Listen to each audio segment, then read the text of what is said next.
ჩვენი საყვარელი პატრიარქი ფაქტობრივად მისი სული ზეციდან მუდმივად იქნება ჩვენთან. ასე ვთქვათ, გააძლიერა თავისი უშუალოდ ყოფით ის ზეციერი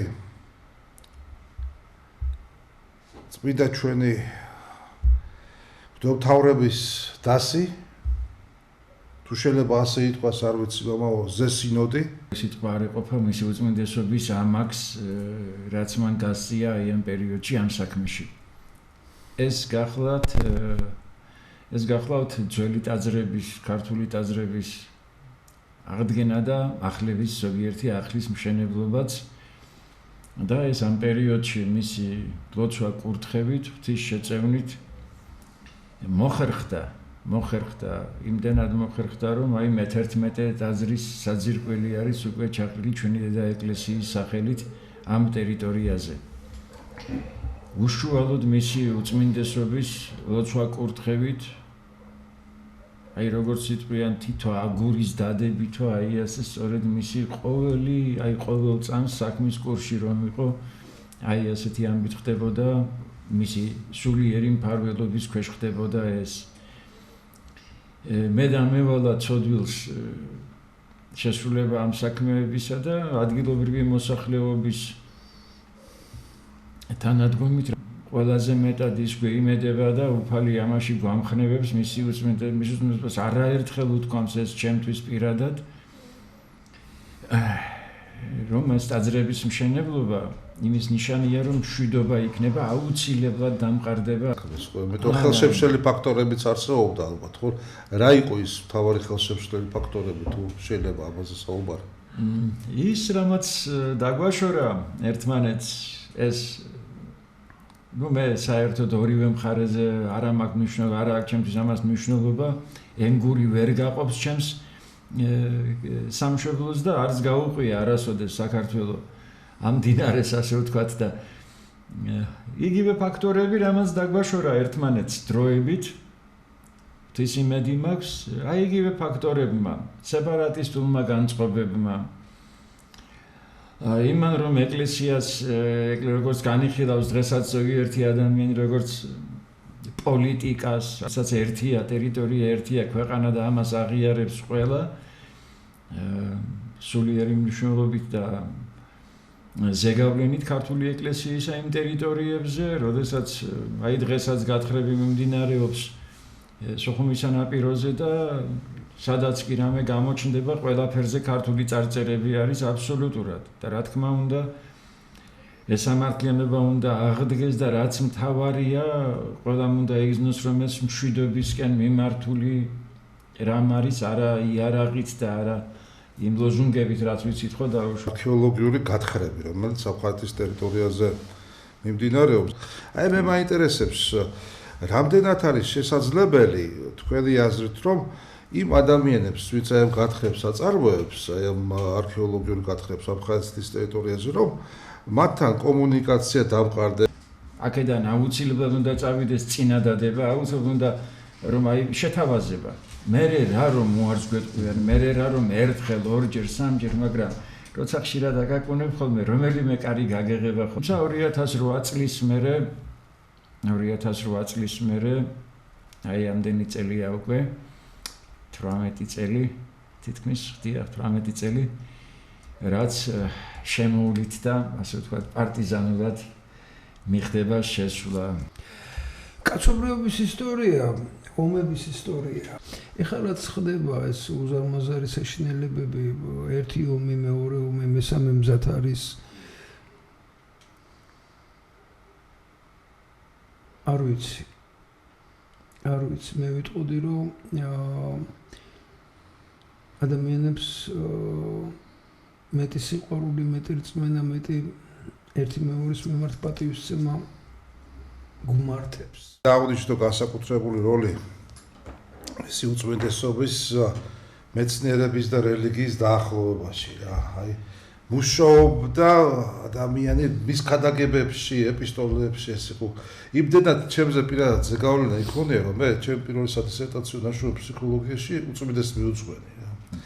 და სხვადასხვის მქონდა დიდი რაღაც ბედნიერება მე რგო ასეთი პატივი რომ როდესაც დავასრულე ეს მონოგრაფია მიმიღო და ფაქტობრივად გადავეცი მას ეს და დაბლოცა და სხვადასხვის ცეცეთ რა მითხრა ფსიქოლოგიაში იყო ეს გაათლების ფსიქოლოგიას შეეხებოდა ეს ნაშრომი და სოფელს მიხედეთო ესე იგი ძალიან დიდ ყურადღებას აქცევდა სოფელს რატომ უნდა რაღაცნაირად ჩვენ გავამახვილოთ ყურადღება სოფელზე სოფელს იმიტომ რომ ჯერ ერთი ჩვენი ქვეყანა სწორედ სოფლის მეურნეობისა წყემსობა იყო ეს მესაქონლეობა იქნებოდა ეს თუ მიწათმოქმედება სწორედ აი ასეთი ეკუთვნები ეს ადამიანს ბუნებასთან აახლოვებს აი ყველაფერი შექმნა უფალმა და მე მთავრად ადამიანი გამოაჩინა და დაუყენა და ჩააბარა ხოლმე ძალა უფლება მიენიჭა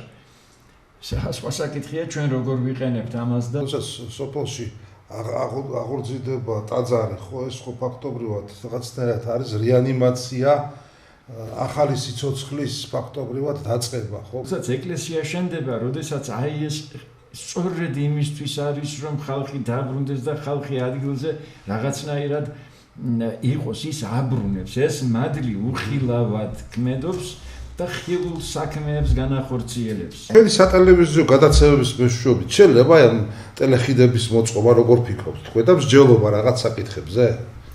საქმე ის არის რომ დღევანდელი პოზიციით, რასაც რაზეც პოზიციონირებენ დღეს, აი ამ მომენტით ეს თითქმის შეუძლებელია. აქ მხოლოდ ინფორმაციის მიწოდება, იმიტომ რომ სურველი იქნება ძალიან ნაკლები, ვინაიდან ჩვენ ხედავთ ხო აი რა დონეზე ხდება ისტორიის დამაყინჯება.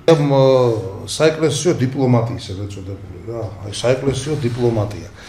ესე იგი, რა თქმა უნდა, ხა ჩვენი საეკლესიო ოფიციალური დიპლომატია არსებობს და სხვა ეკლესიებთან უშუალებელი კონტაქტები, კომუნიკაციები კავშირები, მაგრამ საგარეო საქმეთა განყოფილებაც რა თქმა უნდა, ეს არის საეკლესიო დიპლომატია, მაგრამ საეკლესიო დიპლომატია კონფლიქტებთან მიმართებაში. ესე იგი, დაუშვათ იგივე აფხაზეთის თემასთან მიმართებაში, ცხინვალის რეგიონთან მიმართებაში რამდენად აქტიურად არის და რამდენად ესე იგი არის შესაძლებელი გაძლიერდეს ეს მიმართულება. რა თქმა უნდა, დიდი მუშაობა მიდის ამ კუთხით საგარეო საქმეთა განყოფილების ხელმძღვანელი საქართველოს საპატრიარქოდან მეუფე უშუალოდ ღებულობს მონაწილეობა მეუფე გერასიმე განა გულხელდაკრეფილი ზის ვინმე და განა არ ვცდილობთ.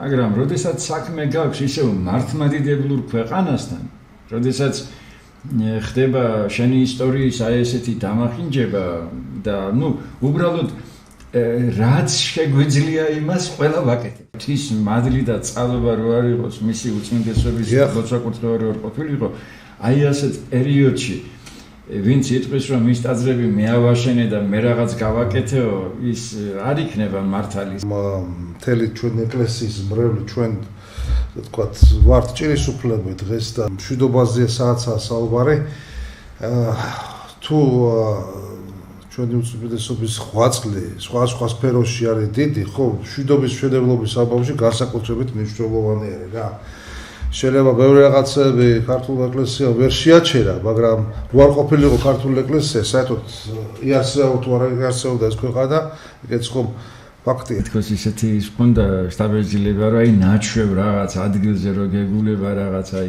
დიდი მუხა კლდე და სულ რომ მიდიხარ და ყავს აი ესე რაღაც უცვლელი გვეგონა ეს ფენომენი, რასაც მისი უწმინდესობა ჰილია მეორე წარმოადგენდა და ჩვენ კიდევ არ გვაქვს გაცნობიერებული, იმიტომ რომ ჯერ ვერ ვართ შეგვიებული კიდე ეს ბუნებრივია, ჩვენ ძალიან დაგვაკლდება მისი ზრუნვა, მისი ლოცვა, თუმცა ერთიც არის რომ დიდი ზეციური მფარველი ნამდვილად შეეძინა კიდევ ერთი მთელ საქართველოს.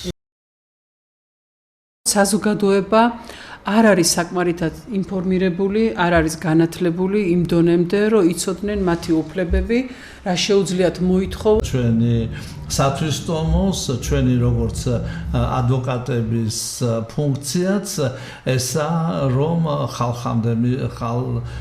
ქართველებამდე მივიყვანოთ ეს აზრი რომ მიუხედავად იმისა, რომ მათ დამოუკიდებლად იმისა, მათ აქვს ცხოვრების ნებართვა, ეცინი ლეგალურად იმყოფებიან თუ არალეგალურად იმყოფებიან, ყველა შემთხვევაში მათ უნდა მიიღონ როგორც გასაბრძოლო თავიანთი სამუშაოსი, სათანადო ანაზღაურება უნდა ქონდეს და ეს ინფორმაცია ჩვენი სათვისტომოს მეშვეობით ვცდილობს რომ მივიტანოთ ქართველ თუ რამდენად დიდი მნიშვნელობა აქვს როდესაც სახელმწიფო არის შემდგარი აი ჩვენც ქართველები მაინც ვართ რაღაც გარდამავალ ეტაპზე დღეს და გვინდა ძალიან და ვცდილობთ ყველაფერ ამას რომ აი ესეთი ქვეყანა ავაშენოთ სრულიად სამართლიანი კონსტიტუციური სადაც კონსტიტუცია არის უზენაესი პირველი ელჩი ხართ საქართველოსდან აქ იმის ხაზგასმა მინდა რომ თქვენ როგორც ემიგრანტი ოჯახი ასე არ წასულხართ შრომის საძიებლად სამსახურის საძიებლად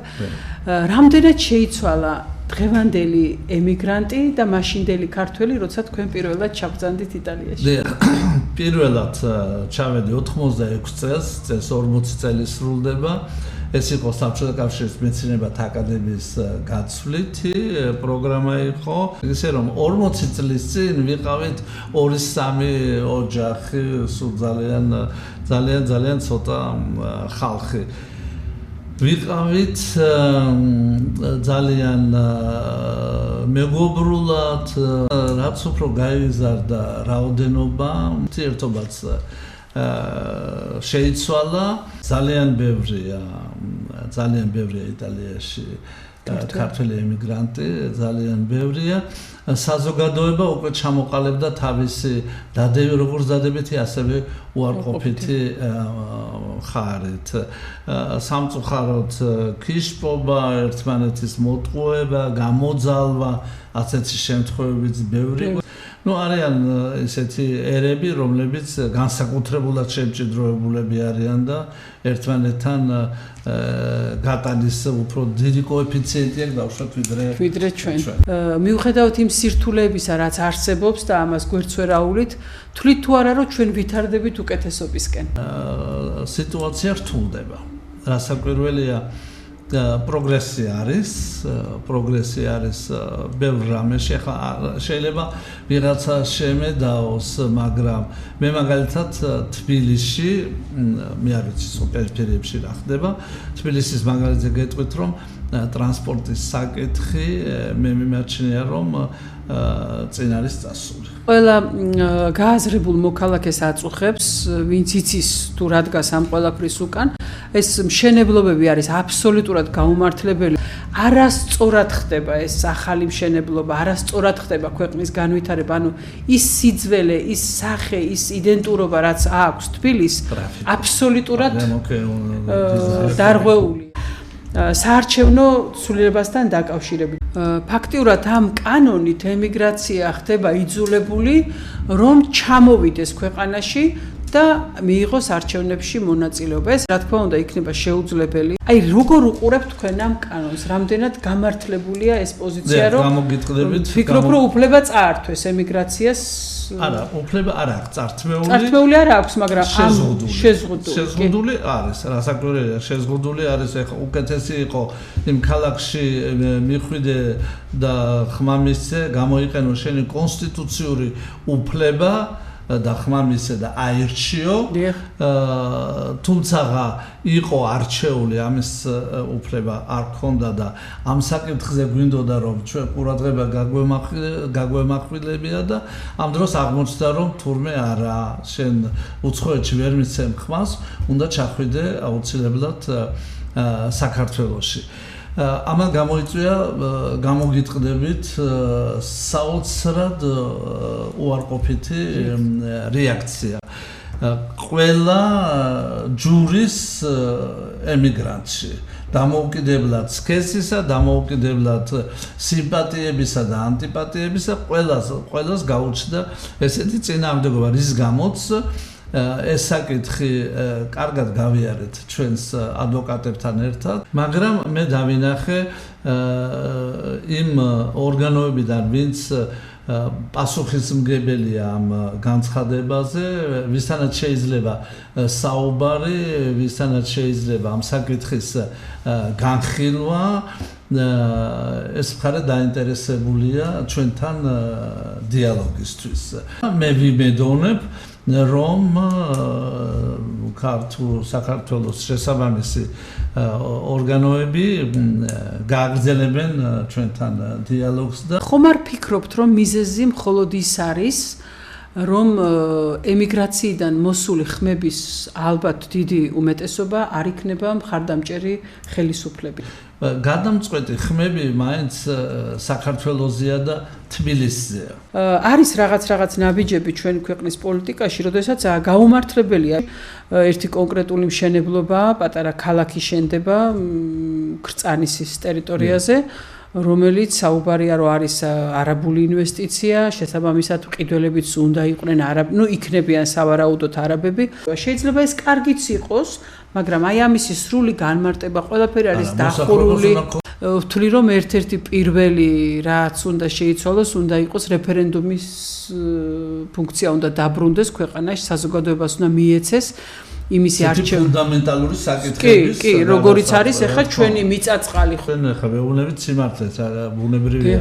ვეუბნებით რომ ჩვენ ამ საკითხზე მუშაობთ, ამ საკითხზე გვექნება მე შემდგომ საუბარი საქართველოში და ჩვენი ვიზიტის ჩვენი ვიზიტის ერთ-ერთი მიზეზი ესეც გახლდათ. მე რომ მიჭირდა და ძალიან რომ მიჭირდა ოჯახთან ერთად მეც დახმარების ხელი გამომიწოდეს. მე ვცდილობ რომ არ ვიყო მიკერძოებული. ცეცე მიკერძოება და ფეტიშიზმი რაღაც მიმაჩნია რომ დაბალი ინტელექტის მაჩვენებელია. ყველა ქვეყანას თავისი ინტერესი აქვს და ჩვენ უნდა შევეგუოთ იმას რომ საქართველოს უნდა კონდეს თავისი ინტერესი და ჩვენ უნდა ვიცავდეთ ჩვენს ინტერესს. უკვე ესეთი დელიკატური ფორმით მიმდინარეობს მესამე მსოფლიო ომი რომ მოვლენები ერთ წამში ვითარდება რაც კატასტროფულად როგორც ერთი მიმართულებით ასევე მეორე მიმართულებით ჩვენ უნდა ავირჩიოთ მხოლოდ შერიგების გზა ის გზა რომ არ გავამწვავოთ ურთიერთობა არც ერთ დიდ მსხვილ კოალიციას, რომლებსაც დიდი ინტერესი გააჩნიათ საქართველოს მიმართ. ჩვენი პოლიტიკა უნდა იყოს ის და ჩვენი ქვეყნისთვის, ჩვენი ერისთვის არის სასარგებლო და მისაღები. თქმა უნდა, ომი უბედურებაა. რა თქმა უნდა, ეს დაძაბულობა სადაც არ უნდა იყოს უბედურებაა. მაგრამ ხომ ვიცით ჩვენ რომ ომით ყველა არ ზარალდება. არიან ქვეყნები, რომლებიც იმდენად სწორ პოზიციას ირჩევენ, რომ ამ რთულ სიტუაციაში ნახტომსაც კი აკეთებენ უკეთესობისკენ. ამ ბეწვის ხიდზე სიარული ძალიან ძნელია, ამისათვის უნდა ჰქონდეს როგორც გამოცდილება, როგორც ცოდნა, ასევე რაღაც ინტუიციაც უნდა ჰქონდეს პოლიტიკური წინდახედულობა იმისათვის რა გზა არჩიო, ყოველთვის დაიკავო ძლიერის პოზიცია ან ამოეფარო უფრო სუსტ კოალიციას, ამ შემთხვევაში ალბათ ევროკავშირზე საუბარი რომ იმდენად რამდენადაც ყველაზე სუსტად მე დღეს წარმომიდგენია ისრაელ, ამერიკის და აღმოსავლეთის, რუსეთის, ჩინეთის და ინდოეთის კოალიციებთან შედარებით ყველაზე უფრო სუსტი. ალბათ ჯობს რომ არც მწვადი დაწვა, არც შამფური და რაც მთავარია, არც ხელი დაეწვა. საქართველოს უნდა იყოს არა სხვა სახელმწიფოთა ინტერესების დაპირისპირება დაჯახების, არამედ ქვეყნის ინტერესზე, სხვა ქვეყნების ინტერესთა ზედდების სახელმწიფო. იზიარებ თუ არა მიდგომ? აბსოლუტურად ვიზიარებ. მოგეხსენებათ ბატონ თემურ რომ ეს თეორიულად შესაძლებელია, მაგრამ პრაქტიკულად კიდევ ერთხელ ვამბობ, ამ არეულ დარეულობაში ამ ბეწვის ხიდზე სვლა საკმაოდ დიდ სირთულეს წარმოადგენს. მოსკოვის მექანიზმთან დაკავშირებით ერთადერთი, როდესაც წავიკითხე ქალბატონის მიერ შესრულებული სამუშაო, იქ არის მხოლოდ თეორიული ძალიან ისეთი ზოგადი ფრაზები და კონკრეტულად მე იქ ვერ ვნახე ისეთი რამ და ვიზიარებ პრემიერის კომენტარს, რომელმაც ჩემი აზრით ძალიან სწორი თავდაჭერილი კომენტარი გააკეთა. არის ისეთი მომენტებიც, რომლებიც გასათვალისწინებელია, რომელიც უნდა გაითვალისწინოს დღევანდელმა საზოგადოებამ. ყველაზე დიდი უბედურება მე ასე მგონი ამ ქვეყნისთვის არის ის, რომ საქართველოს მოსახლეობა დღეს ფიქრობს, რომ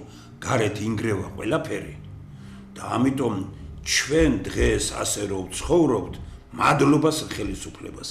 ის კი არ არის ცუდი, რომ იმ ერთმა ქალბატონმა ეს დაწერა. 24-მა სახელმწიფომ გაიზიარა.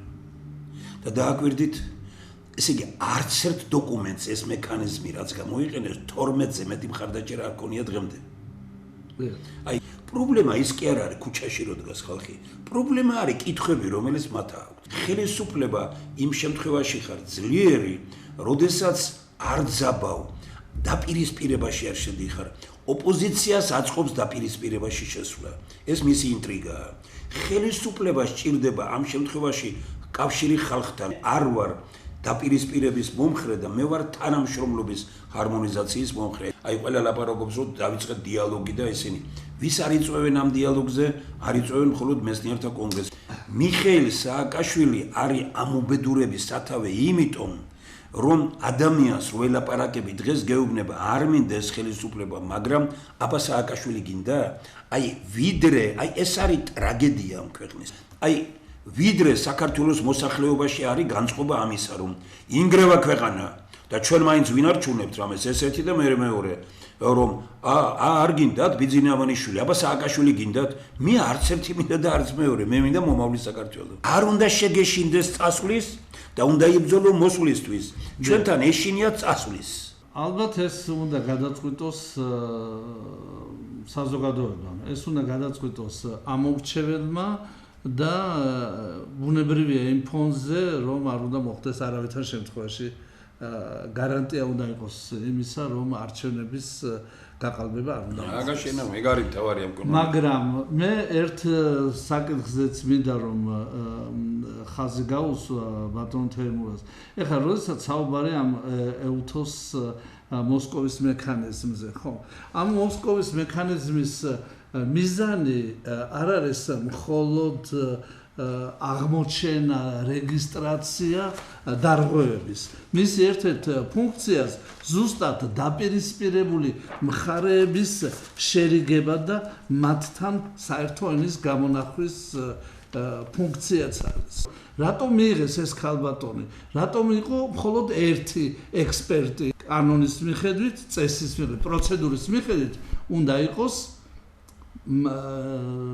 მაქსიმუმ 3 ექსპერტი და არ უნდა იყოს ერთი ვიზიტი, უნდა იყოს მრავალჯერადი ვიზიტი, რომელსაც ნებართვა უნდა მისცეს მიმღებმა ქვეყანამ, ანუ საქართველოს. რამდენიმე ქვეყნის მიმართ, სადაც ეს გამოიყენებს, თქვათ, მილოშევიჩთან დაკავშირებით, ლუკაშენკოსთან, პუტინთან დაკავშირებით, ჩვენ ძალიან ცუდ სიაში მოხვდით. ჩვენთან იმის გამართლება დაიწყეს, რომ 48 თუ რამდენი სახელმწიფოდან, თუ 46-დან თუ რაღაცა 23-მა დაუჭირა მხარეო. 12-ზე მეტი მხარდაჭერა არ ქონდა არც ერთს. როგორ უნდა მიიყვანო შენ საქმე იქამდე, რომ ყველაზე მძიმე ორჯერ მეტი გამოვიდა ჩვენთან იმ დოკუმენტის მხარდამჭერი, რომელიც თუნდაც დაუშვათ, რასაც თქვენ ბრძანებთ და რასაც ჩვენთან ლაპარაკობენ, ტენდენციურია, ცუდია. ესე იგი, იმდენად არ უნდა შეაძულო ყველას თავი, რომ 23-მა თუ 24-მა ქვეყანამ ამას ხელი აუწიოს. ვინც რუსეთიდან იმართებოდა, ხო ვიცოდით ჩვენ ესენი რა? არასამთავრობო ორგანიზაციები თუ ცალკეული პოლიტიკოსები. ყველანი გადაბარგდნენ ხელისუფლების მხარეს.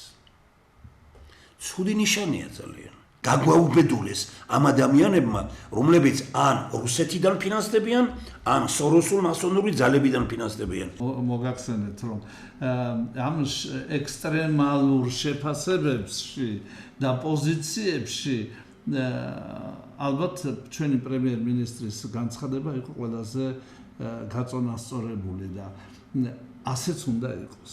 ამ თქვა დისკუსიაში მონაწილეობა რომ მიიღო, პრემიერ-მინისტრს ვეტყოდი რომ თქვენ მე მითხარით მართალია თუ ეს არ არის მართალი. თუ იტყვის რომ ეს არ არის მართალი, ავდგები ხელს ჩამოვართმევ და მადლობას ვიტყვი.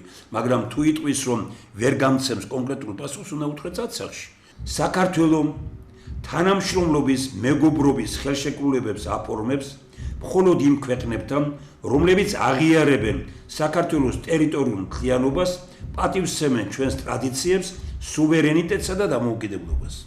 ამ დოკუმენტიდან გამომდინარე, ჩინეთთან იმ ხელშეკრულებაზე ხელი არ უნდა მოგვეწერა, სტრატეგიული თანამშრომლობის ხელშეკრულებაზე, იმიტომ რომ ჩინეთი არ აღიარებს ჩვენ ტერიტორიულ მთლიანობას.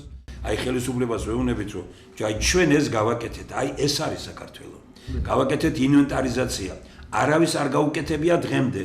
ჩვენ გავაკეთეთ ეს. მოდით ეს ინვენტარიზაცია ხო გვაქვს, მოდი ახლა ობიექტურად დავწეროთ რა მდგომარეობა ამ ქვეყანაში და მოდი ერთად გავაკეთოთ ამ მდგომარეობის ქვეყანაში ეს პოტენციალი როგორ მოვიყვანოთ მოქმედებაში. უკეთესი წინააღმდება შეიძლება არსებობდეს. და ჩემის აზრით კიდევ უფრო აქტიურად არის გამოსაყენებელი ის ძალა, რაც დიასპორებს გააჩნიათ. გეთანხმებით ეს. ტრაგედია ის არის, რომ იზრდება ოჯახების ჩამოსვლა. აი გული მომიგდა თქვენ რაც მითხარით. ძანეთ ეს მინდა იცოდეს. ოჯახების ჩამოსვლა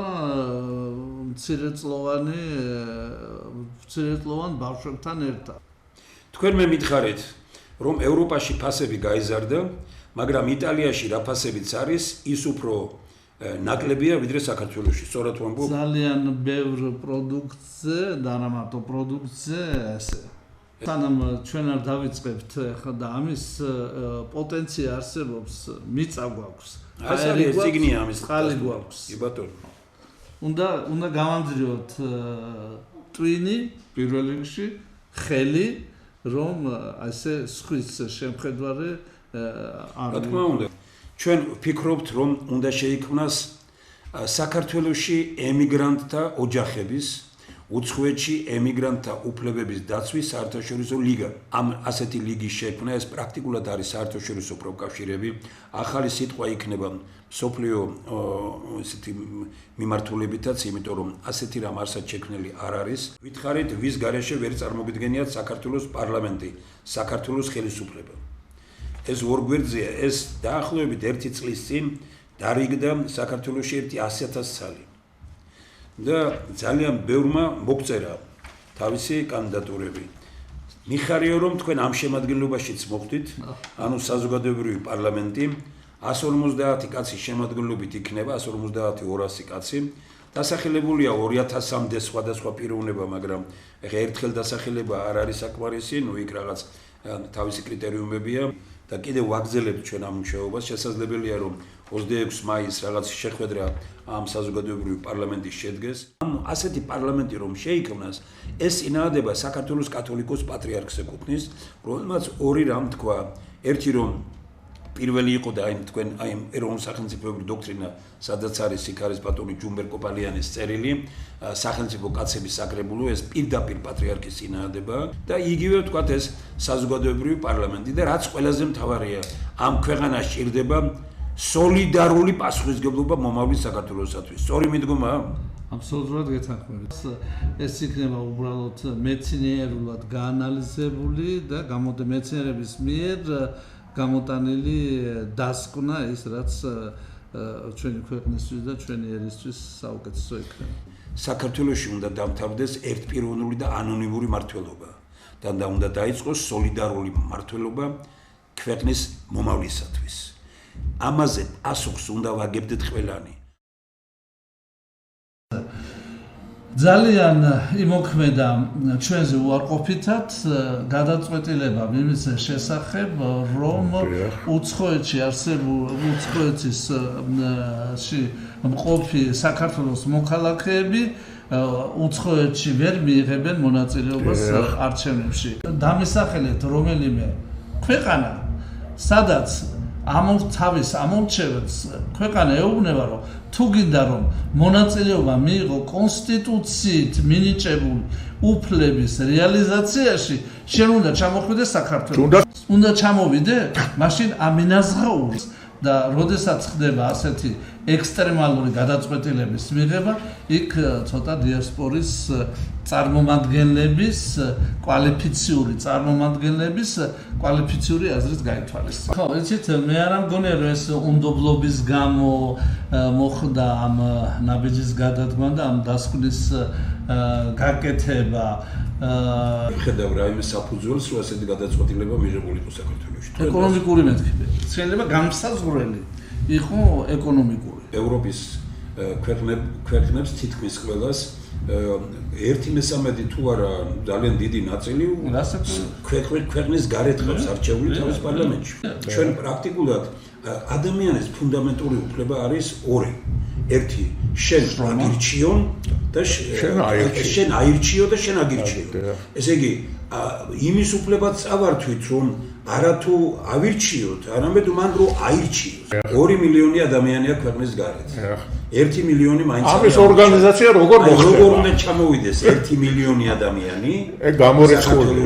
აი რა თვითუნავი, სოფლიოს ყველა თვითუნავი რო დავიქირავოთ, ჩამოვიყვანთ ერთი კვირის განმავლობაში და წავიყვანთ უკან. ეს არ არის აკრძალვა იურიდიულად, ეს არის შეზღუდვა. შენ გეუბნება რომ იცი რა, უცხოეთში ვერ მისცემ ხმას. თავარი რამეა დარღვეული? მადლიერების გზნობა. ემიგრანტთა განწყობა გადაძახილი მომავლის საქართველოსთვის.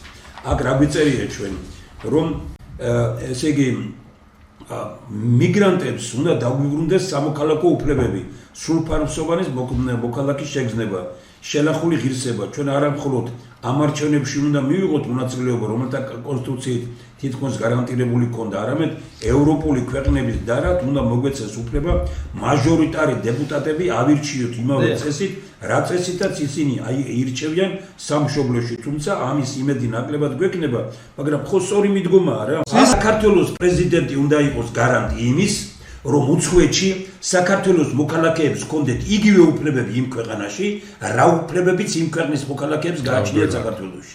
აი დააკვირდით თქვენ თურქეთის მოქალაქეებს განუსაზღვრელი უფლებები აქვთ. ჩვენ ქუთაისის ქუჩაზე არ გვიშვებენ დროშით და მამაოს არ უშვებენ ბათუმში ანაფორაში. რატომ თურქი ჩვენთან იმაზე მეტი უფლებით სარგებლობს, ვიდრე თურქს თვითონ აქვს თავის ქვეყანაში უფლებები.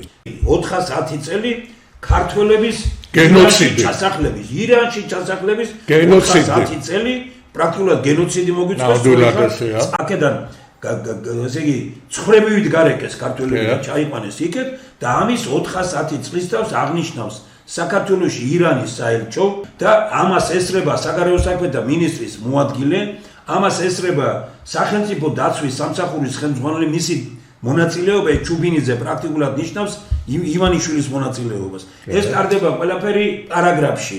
ბიძინა ივანიშვილის აშენებულ სასტუმროში. რაში გვაწყობს ჩვენ დღეს ან ამერიკის, ან ევროპის დაცვა ვერ გამიგია. ამერიკა უდიდეს შეცდომა, რაცაც რუსეთი უშვებდა საბჭოთა კავშირის, იგივე საკეთებს ამერიკა დღეს. ამერიკა რა ხალხსაც ეხმობა საქართველოში? ეს არის განადგურება ამერიკის ავტორიტეტის. კავკასიის ქვეყნებიდან საქართველო ყველაზე უფრო ევროპული ყოველთვის ესე იყო. ამ მოზაიკაში, კავკასიურ მოზაიკაში ყოველთვის სომხეთს პრორუსული პოლიტიკა ჰქონდა. ყარაბაღის შემდეგ დიახ, ცოტა შეირყა, მაგრამ პოზიცია არ შეცვლილა, მიმართულება არ შეცვლილა. იმდენად რამდენადაც ევროპას ყოველთვის დიდი ინტერესი ჰქონდა აზერბაიჯანის მიმართ, ამ ინტერესს აზერბაიჯანი რუსეთთან ურთიერთობით აბალანსებდა. ეს დღეობით ჩვენ რეგიონში, ჩემის აზრით, ყველამ უნდა გაითვალისწინოს ის ფაქტი, რომ ვერც ერთ კოალიციას ამ სამ დიდ გაერთიანებას ისრაელ, ამერიკის, რუსეთ, ჩინეთ, ინდოეთის, აღმოსავლეთის გაერთიანებას და ევროკავშირის აშკარად პრო ურთიერთობა მომგებიანი არ არის. ჩემის აზრით აუცილებელია და ამიტომ მიიღო ჩემის აზრით გადაწყვეტილება სომხეთმა რომ გაანელოს დასავლეთთან ურთიერთობით თავისი შეხედულება პრორუსულ პოლიტიკასთან დაკავშირებით. უნდა წარმართოთ ისეთი პოლიტიკა, რომ ამ სამივე გაერთიანებასთან ჰქონდეს ნორმალური ურთიერთობა. განსაკუთრებით ხაზი მინდა გაუსვა ევროპასთან ურთიერთობას, იმიტომ რომ ჩვენი საბოლოო მიზანი მაინც, ჩვენი ბედი ევროპა, რამდენადაც როგორც გეოგრაფიულად, ასევე კულტურულად, ანატომიურად, ფიზიოლოგიურად ევროპელები ვართ. მაგრამ ეხლა ვიქნები ცოტა ესეთი ცუდი ბეგი. ისტორიულად გადავხედოთ ევროპამ რამდენჯერ თვალი დაგვიხუჭა. რომ არა ვთქვა ზურგი შეგვაქცია. იყო ეგეთი შემთხვევები. რამდენჯერ არასწორი ნაბიჯი გადადგა. ამ ბოლო პერიოდში, ბოლო 10 წლის განმავლობაში. გვაქვს ჩვენი ვისაც არ უნდევართ, ჩვენ იმ კარს ნუ შევაღებთ. დღევანდელი ევროპული სტრუქტურა თავისი პოლიტიკური სპექტრით სამწუხაროდ ჩვენი სასარგებლოდ არ არის. დაწყებული მისი ლიდერიდან დამთავრებული უბრალოდ მოწვეულ ექსპერტების. ამიტომ ჩვენ ძალიან ფრთხილად უნდა აი ეხლა ჩვენ გვჭირდება დავით აღმაშენებლის გონება ჭვრეტა. ჩვენ გვყავდნენ მეფეები, რომლებმაც გააცნობიერეს, რომ ჩვენ რატომ გვქვია მარიამ ღვთისმშობლის ქვეყანა და როგორ უნდა ვაქციოთ გეოგრაფია პოლიტიკად. ფრთხილად უნდა ვიმოქმედოთ, მაგრამ სიფრთხილე არ გვაწყობს მარტო თუ გაბედულადაც არ ვიმოქმედეთ. უნდა იყო ფრთხილი, მაგრამ გაბედული. დღეს არის ჩვენ დღეს აი კმაყოფილდებით იმით რომ ვაი ომი არ არის. აი ესე იგი წარმოიდგინეთ თქვენ არადა ომი საქართველოში არ აწყობს არ არის. აი რომელიმე მითხარით რატო უნდა აწყობდეს ომი რუსეთს? მისია საქართველოში ენერგეტიკა, ხესები მისია. რატო არა გესმის და ამიტომ გეუბნები რატო უნდა აწყობდეს თქვათ ვინმეს ომი? რატო უნდა აწყობდეს ამერიკას ომი? არ აწყობს. აი ჩვენ დღეს ერთი რამის პოლიტიკა რა არის? პოლიტიკა არ არის ინტერესი. ინტერესი და ზედება იწვევს მოძრაობას. რა არის ქართული ინტერესი? არის რამდენიმე საკითხი, რომელშიც უნდა შევერთდეთ, სადაო რომ არ არის. ჩვენ არ უნდა დავაპირისპიროთ აქ ინტერესები. პოლიტიკა საქართველოში დღემდე იყვნენ პოლიტიკოსები, რომლებიც ან ამერიკის ინტერესს ამოწევდნენ და ეგებოდნენ ფეხქვეშ და უპირისპირდებოდნენ სხვას, ან რუსეთის და სხვა სახელმწიფოების ინტერესებს ეგებოდნენ ფეხქვეშ, ეხლა ეს უფრო ძლიერობს და ესე იგი უპირისპირდებოდნენ ამერიკას. აი ეს ერთიც და მეორეც არის დამღუპელი. ქართული მხოლოდ ქართული გზა, ქვეყნის გადარჩენის სხვა გზა არ არსებობს. ქართული არაზოს არ ნიშნავდა ჩაკეტილობას. ეხლა მე რომ მკითხოს კაცმა რა, დღეს ეხლა რეალურად ხელისუფლების ადგილზე ხომ ვერ შეძლეს. მე დავიწყებდი დღეს ხმამაღლა საუბარს იმაზე, რომ 950 წლის თავია დავით აღმაშენებლის. 900 წლის თავია დავით აღმაშენებლის გარდაცვალების. 900 წლის თავია დიდგორის. 850 წლის თავია. ამის ბატონოთემო ფუნქცია უნდა მიანიჭოს საკუთარ ქვეყანას და ესენი ამას არ აკეთებენ. მოდი დავამთავროთ ეს დაპირისპირება, შენ ხელისუფლება რო ხარ, შენზია სიმძიმე ბეჭებზე. ეხლა ჩვენი ფორმულა ხო მარტივია. საქართველოს მაშინ გამოდის კრიზისიდან, როცა ჩვენ ან ერთმანეთთან ვუვლობთ საერთო ენას, ან გამოჩნდება ძალა, რომელიც ხალხს და მეცნიერებას შეაერთებს.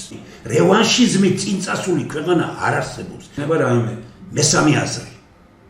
ორი აზრი კი არა. ხელისუფლება ამბობს, ორი აზრი არ არის ჩვენ ვართ მართალი. ოპოზიცია ამბობს, ორი აზრი არ არის ჩვენ ვართ მართალი. ჩვენ ვეუბნები ერთიც და მეორეც არც ერთი არ ხართ მართალი. არის მესამე აზრი. რასაკვირველია, ჩემის აზრით პოლიტიკურ establishments ჩვენსას აკლია ალტერნატიული აზრისადმი დამოკიდებულება და პატივის ცემა. ეს არის ძალიან მნიშვნელოვანი. ერთი წუთი დავდგეთ მეორე ადგილას, მეორე პოზიციაზე და იქიდან შევხედოთ მოვლენას და გავაანალიზოთ, ისე გავაანალიზოთ. ჩემი აზრით, ასეთ შემთხვევაში უფრო იოლი იქნება პოზიციების შეჯერება. საშიში, აი საქართველოში როგორია და რას არ ეძახიან იმ ქუჩაში რო დგას. მე ვეუბნები ყველა, საშიში ის ხალხი კი არ არის ქუჩაში ვინც დგას. საშიში ის კითხვებია, რასაც ისინი სვამენ. რატომ უნდა გქონდეს შენ პრემიერ-მინისტრი იმის ისა რომ გამოხვიდე ქუჩაში და ფეხით გაიარა. აი აგერ ჩვენ ხო გამოცხადებული გვაქვს, აგერ დგას თავისუფალი ტრიბუნა. მოვიდეს ქუჩიდან და გამოვა და კითხვას გასვა. არის მეორე ტელევიზია ეგეთი? პირველი რომ თითქოს არაბული ქალაქები არ შენდებაო, მე გეუბნები რომ ჩემი გამონათქვამი არ არის, ეს თქვა პრემიერ-მინისტრმა, რომ ორი არაბული ქალაქი არ შენდებაო, ეს ერთი, მეორე. ჩვენ გვაკრიტიკებენ იმაზე, ეს მიწები არ გაკიდულაო. ტყუილია ეს, იმიტომ რომ მიწები გაკიდულია. ხელშეკრულება თქვა ჩვენ ყველაფერში ტყუილ ვართ. ჩვენ ვეუბნები გამოაქვეყნა.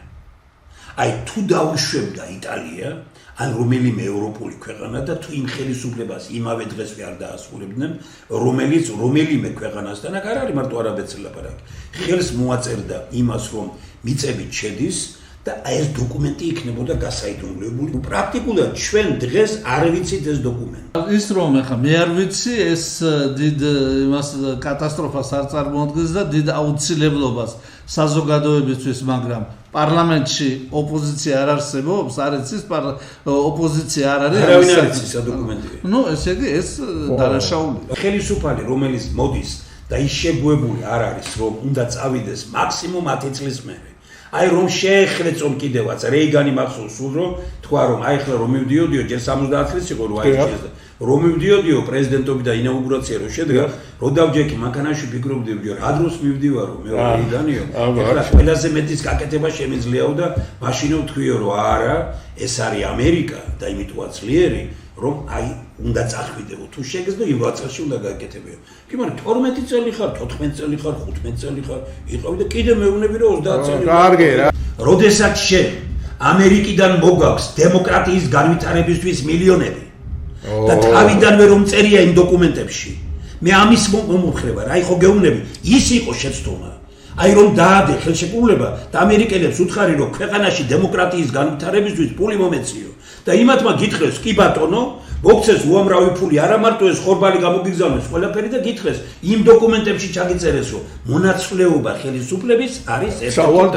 ის კი არ გითხრეს რომ შენ წადიდე იმათ თქვეს რომ მონაცვლეობაა მთავარი რატოა მონაცვლეობა კარგი როცა იცის ადამიანმა რომ ის 4 წლის მერე ან 8 წლის მერე წავა ისეთ კორუფციულ რამეს არ ჩადის რომ მე მოთხოვენ მას პასუხს ევროპა კარგი იმიტომ კი არ არის ევროკავშირი კი არ მე ევროკავშირის ბევრ რამეს არ მიზიარებ მაგრამ ეს ევროკავშირი ჩემთვის არ არის ევროპა ჩემთვის ევროპული ღირებულებები ქრისტიანული ღირებულებები მართლმადიდებლური ღირებულებები ევროპული ღირებულებები და ქართული ღირებულებები და პასუხობრივი თანხმდენილია არ განსხვავდება ნამდვილად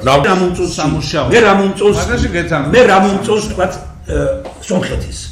სომხეთის პრემიერ-მინისტრი დღევანდელზე ამბობ ხო დიახ გულწრფელად გამოდის და ლაპარაკობს მის ურთიერთობებს რუსეთთან თანაც ისე კი არ ამბობს რომ დაეტაკოს და ლანძღოს ჩვენები ფეხქვეშ ეგებიან და ხმამაღლა არაფერს არ ლაპარაკობენ ის ელაპარაკება ჩადის ხდება მე ეს მიმაჩნია სწორ პოლიტიკა აი ბევრი ვინმე ახლა ფიქრობს იმას რომ კი მაგრამ თქვენ საიდან ასკვნით რომ თქვა რუსეთისკენ მიდის მე არ მინდა არავითარი ორ რამეს ვამბობ პირველი ვინც რუსეთის წარმომადგენლები იყვნენ ჩვენთან რო ვიცოდით და ლანძღავდნენ ხელისუფლებას რომ თქვენ ამერიკის ხართ რაღაცა ისინი დღეს აკებენ და ადიდებენ ამათ რომლებიც რუსეთიდან იმართებოდნენ. რუსეთის ყველა პროპაგანდისტი საერთაშორისო მასშტაბით აქებს საქართველოს ხელისუფლებას. აი, როდესაც საკუთარი ხელი ჩააბარებენ მაგათ და თქვენ ამის ცოტა ხანში მოსწრენი გახდებით იმ დამნაშავეებით, რომლებმაც ეს დანაშაულებები ჩაიდინეს და კიდე მეორე ფოტო და ვიდეო კამერაზე ესენი ასახული ახლა. ვინც ამას ვერ ხედავს, სირაქლემა თუ უნდა კაცი იყოს ახლა მე როგორ დაუშალოა, რა უფლება მაქვს მე. საერთოდ ზოგადად ვლაპარაკობ. მე პირადად ვერ ვაფასებ, იმდენად რამედაც ფაქტები არა. ბატონი ბეგი ამბობს, რომ ძალიან ბევრ კვების და სხვა საქონელზე ფასები დღეს გაცილებით ძვირია საქართველოში, ვიდრე იტალიაში და რომში ცხოვრობს. თხოვნა იქნება ის იმაზე, რაზეც ვისაუბრეთ არჩევნებთან დაკავშირებით ოპოზიციაზე, რომ ეს ოპოზიციას კი არა, დიასპორაზე ეს საკითხი არის ძალიან მაღალი და დიახ, ეს ძალიან დიდი პრობლემაა და ამაზე უნდა ვიმუშაოთ და მე მინდა რომ ოპოზიციას ვთხოვო რომ იყოს ძალიან აგრესიული კი არ იყოს ოპოზიცია. იყოს კრიტიკა გააკეთოს იმ სასაფრებული არ იყოს. ბატონო, ჩასაფრებული და ნიშნის მოგებით არ ლაპარაკობ. ჩასაფრებულიც იყოს, მხოლოდ უნდა იყოს ნიშნის მოგებით არის. ხო, ეს უნდა იყოს საღი, გონივრული და მხოლოდ კრიტიკა არა. მარტო კრიტიკა თუ შენ არ თავაზობ ამ პრობლემის გადაწყვეტის შესაძლებლობას, მაშინ შენი შეფასება ისეთი ვერ იქნება. ამას როცა ურჩევ ხელისუფლება, იმას ოპოზიციას ხელისუფლებასაც უნდა ურჩიოთ, ბატონო ბეგი, რომ ოპოზიციაში არ დაინახოს მტერი. და ხელისუფლებას უსურვებ, რომ უფრო აქტიური გახდეს. დიდი მადლობა. ამ როგორც იტყვიან, ქართველი ადამიანების სისხლზე შეიქმნა ეს უნივერსიტეტი და მას პოლიტიკური დატვირთვა აქვს. და არა პირველ რიგში არა როგორც უნივერსიტეტი, რა თქმა უნდა უნივერსიტეტი რაზე ალაპარაკ მეორე უნივერსიტეტია საქართველოში. პირველი თბილისის იყო და მეორე იყო სოხუმის. ეს უნივერსიტეტი ჩემთვის არის სიმბოლო არის, ისე როგორც პრაქტიკულად ჩვენს აფხაზეთის სტრუქტურები, დღეს სახელმწიფო სტრუქტურები, უმაღლესი საბჭო პირველ რიგში და მინისტრთა საბჭო ვართ სიმბოლოები იმისა, რომ იმ წინააღმდეგობის შედეგად შექმნილი ნურავინ ფიქრობს, რომ აქ როდესაც ეს მოხდა და ჩვენი აქეთ გამოძევება მოხდა და გადაყრა ჩვენი, რომ ეს აქ დაიბადა ამ სტრუქტურების შექმნა. არა, ეს ეუთომ გაერო მიმათმა უთხრეს, რომ ეს ეკეთდება. სოხუმის სახელმწიფო უნივერსიტეტებს შორის სოხუმის სახელმწიფო უნივერსიტეტი ერთადერთი უნივერსიტეტია, რომელსაც შეუძლია აფხაზეთის სახელმწიფო უნივერსიტეტიდან მობილობით მიიღოს ბავშვი. ანუ ის საათები, ის საგნების აღიარება, მიღება, ჩვეულება, ანუ იმ ფაკულტეტზე გადმოსვლა, იმ კურსზე გაგრძელება, არც ერთ სხვა სახელმწიფო უნივერსიტეტს არ შეუძლია. ჩვენ უნდა ვცდილობთ, ან ეს არის ძალიან დიდი პოლიტიკური დიპლომის აღიარებაც ხდება. ვისაც ევროპაში უნდა წასვლა, ჩვენ უღიარეთ დიპლომა აგვდამთავრებულს. რა თქმა უნდა, ასეთი ბერკეტი როცა გაქვს სახალხო დიპლომატიაში, რომ შეგიძლია რომ აფხაზი დააინტერესოს შენი საგანმანათლებლო სივრცით და აი ამ სივრცეს კეტავ პირიქით იქ არის აფხაზეთის სახელმწიფო უნივერსიტეტში როგორც მახსოვს 10 ფაკულტეტი. ჩვენ პირიქით იმ 10 ფაკულტეტს უნდა დავამთხვიოთ სოხუმის სახელმწიფო უნივერსიტეტი, პირიქით იმისგან უნდა მიდიოდეს, რომ ზუსტად ის ფაკულტეტები კონდეს იმ დონის უნივერსიტეტზე, რომელსაც სოხუმის სახელმწიფო უნივერსიტეტი აგრონომიის დონეზე რო ჩამოიყვან. პოლიტიკური დანაშაული არის. ზუსტად მე ვფიქრობ, რომ იქამდე მივდივართ, რომ ამ სოხუმის სახელმწიფო უნივერსიტეტს საბოლოოდ აიღებენ და შიდა ინფორმაციებით რაღაცა ბოლო დროს მოვისმენთ და რაღაცა ლოგიკასთან ახლოს არის, რომ რაღაცა გარკვეული დროის მერე არის ესეთი იდეა, რომ ზუგდიდის სახელმწიფო უნივერსიტეტს შეუერთონ სოხუმის სახელმწიფო უნივერსიტეტს, ანუ საერთოდ ორბიტიდან გააქრობენ, მაგრამ მეორე საკითხი არის, რომ მაინც და მაინც სოხუმის სახელმწიფო უნივერსიტეტი რატო არის დაწყებული ეს საკითხი. ორი საკითხი არის, რომელიც აი ამ ყველაფერს უშლის ხელს. ერთი არის სოხუმის სახელმწიფო უნივერსიტეტი და მეორე აფხაზეთის მთავრობა. ამ ორ ლეგიტიმურ სტრუქტურას თუ დახურავ, ჩათვალეთ, რომ აფხაზეთისკენ ვეღარ ჩინვალიზაცია მოხდება. ჩათვალეთ, რომ აფხაზეთისკენ ვეღარ გავიხედათ. ეხლა ვფიქრობ, რომ სახელმწიფო დანაშაულთან გვაქვს საქმე. პატრიარქი ყოველთვის სიყვარულით იყო. ძალიან. მე აფხაზეთში ჯერ რო იყო მაშინ 70-იანებში და 10 წელი იყო მიტროპოლიტი. ესე იგი, იმოდენა სახელი ქონდა, იმოდენა წონა ქონდა, რომ აი ხალხმა დაიწყო მოტრიალება ეკლესიისკენ. რაც მან მერე შეძლო სრულიად საქართველოში, ეს ხო ეპოქა, მთელი ეპოქა, ამას ჯერ კიდე არ არის შეფასებული მისი ღვაწლი, რაც მან გააკეთა. ერთ მაგალითს მე ბედნიერი ვარ, რომ მქონდა ბევრჯერ მასთან ურთიერთობა. ერთ-ერთი მაგალითი მახსენდება, გალიდან ბავშვები ჩამოვიდნენ, 20-25 ბავშვი იქნებოდა. არის ერთი 15 წლის წინ ალბათ. და პატრიარქმა მიიღო და მე და ხალბატონი სალომე კოპალიანი ვიყავით და ამ ბავშვებმა იმღერეს ლექსები თქვეს ქართულად წაიკითხეს და ყველა დააჯილდოვა, ყველას ფული აჩუქა, პატრიარქმა აჩუქა საჩუქრები რაღაცა ყველაფერი და ბავშვები რო გავიდნენ, ბავშვით იტირა. აი ბავშვით ტიროდა. იდგა ამოდენა კაცი, ბუმბერაზი კაცი და აი ესე ხوارად ჩამოსდიოდა ცრემლები. იმდენად ტყიოდა და იმდენად უყვარს და უყვარდა საქართველოს მას. რუსეთის პატრიარქი დღეს ვინც არის ფაქტურად როცა თქვათ რაღაცა წერილით მიმართავდა ახლა მგონი გამოაგზავნა სამძიმარაის შემდეგ ჩვენს პატრიარქს იმ ტიტულატურაში ბიჭვინთისა და ცხუმ აფხაზეთის მიტროპოლიტს არ ახსენებს. ახსენებდა სრულიად საქართველოში.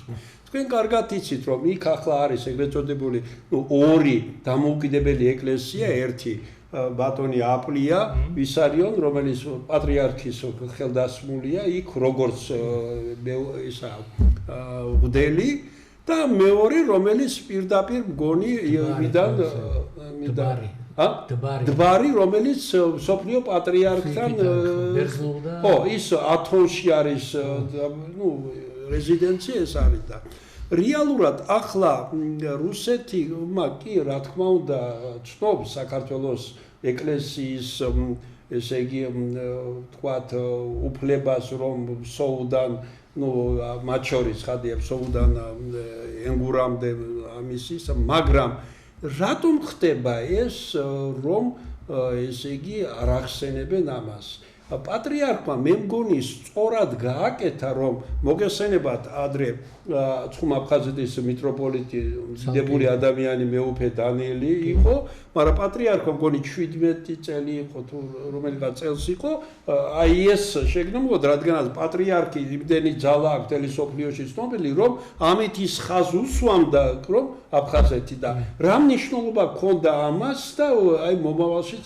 საინტერესო ამ კუთხით როგორ იქნება გვიტევენ ყველა მხრიდან გვიტევენ არ არის საკითხი არ არის რა ვიცი მომენტი რომელსაც არ იყენებენ და ჩვენ პირიქით ვერაფერს ვერ ვიყენებთ აი ვერც ერთ რაღაცას ვერ ვიყენებთ მისაღებია აი თუნდაც რესტიტუციის საკითხი რატო არ ვაყენებთ საკითხს დღეს ჩვენ სახლებში ჩვენ ბინებში ცხოვრობს ვინ რუსეთის მოქალაქეები ხო გადაწერილი აქვს ეს ყველაფერს რუსეთის მოქალაქეობა აქვს. მაშინ ვინ არის პასუხისმგებელი? ხო? ხეთება რუსეთი. ეგრე. ჩვენ ამ საკითხს არ ვაყენებთ. და კიდე ბევრი სხვა საკითხია. 5000 კაცია დახვრეტილი ომის დამთავრების შემდგომ აფხაზეთის ტერიტორიაზე. დამთავრების შემდგომ ხას უსვამ ამას. ესეები ჩვენ ვიმუშავე და აფხაზეთის უმაღლეს საბჭოს ვებგვერდზე სამენაზე უკვე რამოდენიმე წელია 10 წელზე მეტია არის. საად როდის და ასე შემდგომ. კი რაღაც საკითხები იყო და რაღაც წინსვლები იყო გარკვეული საერთაშორისო ორგანიზაციებში, მაგრამ აი უფრო როგორი თქვა, უფრო მობილურად, უფრო მიწოლით არის საჭირო, ასე ერთი სტატიაც კი. აი უყურეთ როგორ ერთობსები საერთაშორისო სამართლის 54 თუ 56 სტატია მეტყველებს რომ არა მარტო კოლელობა პოლიტიკური და რელიგიური ლიდერების დევნაც კი გენოციდია. უკვე გენოციდია. 40 კაცი მოკლეს ბატონ ჟულთან ერთად, მთელი მთავრობა ამოწყვიტეს. თანტყვეები ეს კიდე ცალკე თემაა. ეს უკვე გენოციდია. მე მოდოდიში მამა ანდრია მოკლეს. ღვდელი ხო? ესეც ყურაშვილი კამანში. ხო, აი ამ საკითხებზე პირიქით წითელი ჯვარი ჩვენის დაშვებით მუშაობს, ხსნის საფლავებს, მასობრივი ესე იგი მარხვის საფლავებს, დამარხულებს და მეომრებთან ერთად იქ სამოქალაქო ესე ხალხიც არის დასაფლავებული. და პრაქტიკულად ქრება ეს მასალები. ეს საკითხი სოხუმის სახელმწიფო უნივერსიტეტის შედარჩუნება, გაძლიერება ეს უნდა იყოს ის საკითხი, სადაც თქვენი უმაღლეს საბჭო, მისი სპიკერატია თუ რაღაცა ამ შემდეგ, მინისტრთა საბჭო, უნივერსიტეტი, აფხაზეთის მკვიდრები, ცხუმ აფხაზეთის ფესტებად აკადემია ვიყოთ ერთად. იცით პრიორიტეტებზე ლაპარაკი, რა უფრო მთავარია. დღეს მე მგონი უნივერსიტეტის თემა გადაწონა უფრო მძიმე საკითხი. ეს არის არაბული ქალაქების აშენება. თუ დააკვირდით გაქრა თემა და ის თემა თუ დამიჯერებთ მე როგორც გენეტიკოს და ადამიანს რომელიც უყურებ როგორ მიდის ჩვენი ესე გამრავლების საკითხებს ან მაინტერესებს ძალიან რთული მდგომარეობა გვაქვს. მეხუთე ადგილზე ვარ გაქრობადიერების სიაში და კიდე თუ დაგვემატა ეს უბედურება რასაც ახლა ფიქრობენ და თუ ეს გაკეთდა თქვენ დამიჯერეთ მე რომ ძალიან მოკლე დროში ყოფნა-ყოფნის საკითხი დგება. ეს თემა გადაიფარა უნივერსიტეტის თემით. მას გეგმავს და ვინც აკეთებს იქ კრემლის მესვეურები და ვიღაცეები ძალიან კარგად ათამაშებენ ამას. მე მინდა რამოდენიმე ციტატა მოვიყვანო პატრიარქის ილია მეორეს.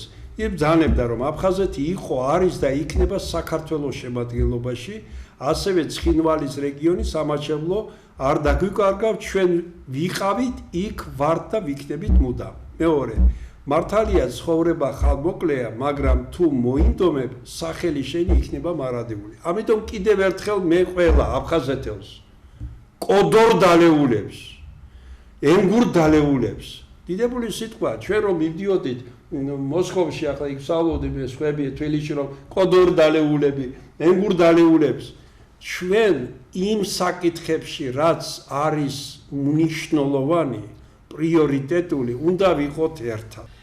მიდის საშინელი პროპაგანდა ქსელებში, რუსული, ესე იგი პრესა, ესე იწვევს საქართველოსდან სტუდენტებს უფასოდ 600 უნივერსიტეტში რუსეთში. აი ამ ფონზე ხდება. მე რომ ჯარში წაიყვანონ კიდევ ახლა წარმოიდგინეთ 600 უნივერსიტეტში რამდენი თითო კაცი რო წავიდეს უკვე 600 კაცი. ამიტომ მე კიდევ ერთხელ ესე იგი მინდა მთელ საქართველოს მიუსამძიმრო ჩვენ ახლა ზეცურ საქართველოში ყველაზე დიდი მარიამ ღვთისმშობელთან და ღმერთთან ერთად ყავს ილია მეორე და დასი კიდევ და ამბროსი ხელაი და სხვა ამ შემდეგ, მაგრამ ჩვენ ვინც ჯერჯერობით ვართ აქ დედამიწაზე, უნდა ვიფიქროთ იმას, რომ არაფერი მარადიული არ არის და ჩვენ უნდა ჩავჭიდოთ ხელი ერთმანეთს და საქართველოს საუკეთესო კუთხე, ყველაზე ლამაზი, მაგრამ პოლიტიკურად და სახელმწიფოებრივად ყველაზე მნიშვნელოვანი ყველას კუთხეს პატივცემ. აფხაზეთი, რომლის გარეშე საქართველო ვერ შედგება როგორც სახელმწიფო, ამას უნდა უშველოთ.